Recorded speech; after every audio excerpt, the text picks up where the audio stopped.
প্রথম দফা ইউনিয়ন পরিষদ নির্বাচনে দেশের বিভিন্ন স্থানে সহিংসতায় ১১ জন নিহত হয়েছে। গুলিবিদ্ধ সহ আহত হয়েছে শতাধিক।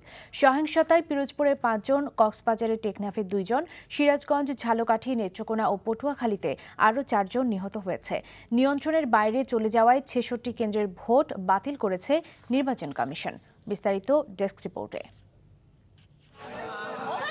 মঙ্গলবার রাতে পিরোজপুরের মঠবাড়িয়ার ধানিসাফা ইউনিয়নের একটি কেন্দ্রে ভোট গণনাকালে ব্যালট বাক্স ছিনতাইয়ের সময় বিজিবি ও পুলিশের গুলিতে নিহত হয় ৩ জন। হাসপাতালে নেয়ার পথে মারা যায় আরও ২ জন। আহত ১৩ জনকে স্থানীয় বিভিন্ন হাসপাতালে ভর্তি করা হয়েছে। এ ঘটনায় জেলা প্রশাসন ও পুলিশ বিভাগের পক্ষ থেকে ২টি তদন্ত কমিটি গঠন করা হয়েছে।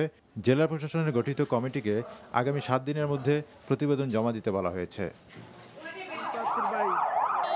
কক্সবাজারের টেকনাফ উপজেলার সাবরাং ইউনিয়নে আওয়ামী লীগ মনোনীত প্রার্থীকে বিজয়ী ঘোষণার পর তাদের সমর্থক বিদ্রোহী প্রার্থী পুলিশ ও বিজিবির সংঘর্ষে গুলিবিদ্ধ হয়ে নিহত হন একজন। ওই ইউনিয়নের এক মেম্বার প্রার্থীর বিজয়ের ঘটনার রেশ ধরে প্রতিদ্বন্দ্বী প্রার্থীর সমর্থকদের সাথে সংঘর্ষে নিহত হন আরও একজন।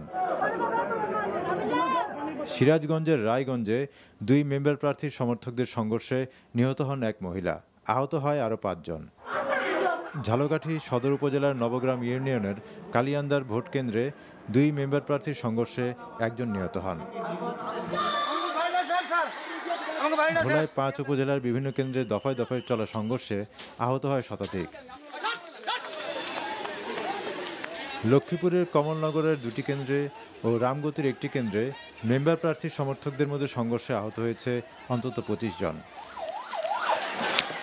আহমেদ শরীফ, NTV নিউজ ডেস্ক।